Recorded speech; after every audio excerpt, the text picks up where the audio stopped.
The recent hantavirus outbreak linked to the expedition cruise ship MV Hondius has raised understandable concern.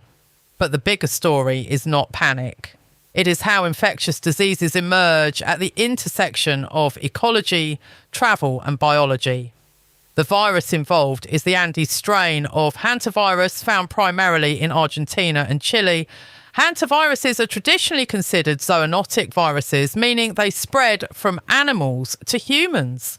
Their primary vectors are rodents, particularly wild mice native to South America.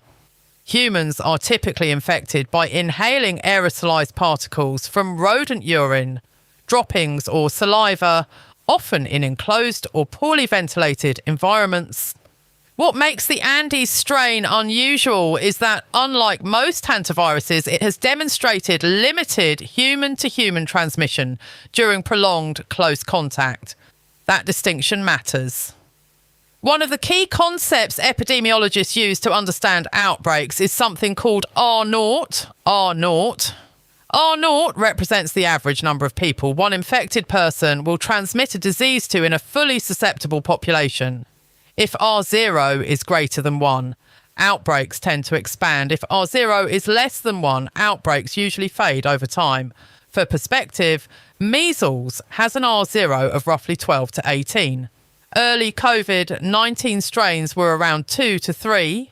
Andes hantavirus is believed to remain below 1 overall. That is why public health experts continue to emphasise that this is not another COVID scenario. Still, the virus is medically significant because of its severity.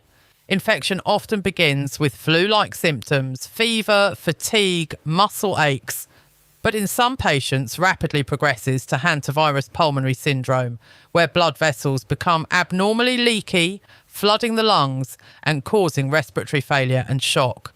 The current outbreak highlights a broader reality.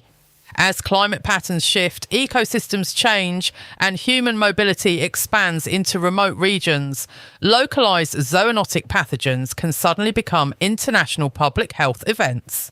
Infectious disease surveillance today is no longer just about identifying microbes.